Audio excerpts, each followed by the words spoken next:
اتحداك تجيني للسيتي. هذا يا ستي يقصد، ما تقولوا لي. والما يدري انا مسوي سلسله كل يوم اشوف بها متابع على مدار 100 فيديو، او اذا ما وصلت بهاي ال100 يوم مليون متابع احذف كل حساباتي. فتابع الحساب واكتب لنا تعليقك وانا بخدمتك والله العظيم. يابا طلع يقصد دريم سيتي. يابا اكيد مال اخذك لندن، هو احلى من العراق؟ مال اغادر العراق هاي سالفه لا حد يسولفها، قل لنا ايش عندك. انت مو تحب التحديات؟ وانا هم احب التحديات. اليوم راح ارجعك اللعبه يقولون عليها قديمه. يا ستار شنو هاي اللعبه فهمني. لعبه لو خيروك، وش عندك تحديات؟ انطيني اياها. بس يلا اليوم راح اشويك شوي. يلا ما دام هيجي انت بلش. اول وحده لو خيروك توقف تاكسي وتقول له بدي اروح لالمانيا، لو تروح الشرطي وتقول له اكو بنيه ضحكت علي واخذت من يمه 5000. خالد تروح لالمانيا؟ تعال يا عيسى خل انتقم منك. لو خيروك تلعب شنو بالشارع لو تكسر شاشه العنانات. انت تريد تدخلني السجن لو تخلي العالم تضحك علي؟ يا عم زحمه. يلا روح. سويهن.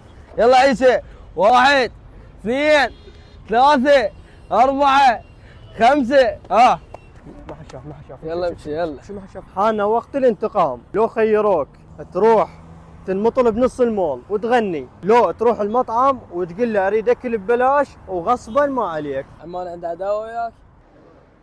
شلون هسه؟ يا ليلي يا ليلي. شلون العدسه انت خبرت من هيجي؟ منو قال لك تتحداني بعد؟ منو قال لك؟ ورطتني. يلا يا عيسى لو خيروك تروح للدرج الكهربائي وتمشي عكسه، اما تروح لبنيه تطلب منها الف. شوف المول ايش قد متروس عالم، وهسه انا لازم امشي هنا بالعكس. يا فضيحتي الفضيحه. مشيت ويا ريتني ما ماشي، واول ما خلصت قبل امشي. ما حشاف ما حشاف ما حشاف.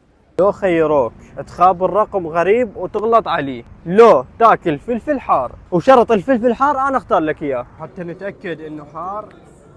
شوف شو هذا، اول ما اخذ لحظه قال بعد ما اقدر اكمل، وقبل شرب له مي بالفين. تروح الولد بالشارع تطلب منه جيجاره، من يعطيك جيجاره ترزله وتقول له عم انت ليش تدخن؟ لو تروح المركز الشرطه وتقول لهم اريد ادخل للسجن.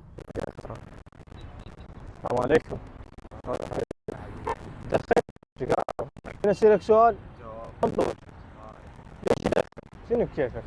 ما يصير عمودك. هسه ليش خليت العب؟ لك انا هسه هاي راح احرمك من سيجاره تشربها على مودك. انا اقول لك تعال وهسه تابعوني حتى نروح للشخص الجاي.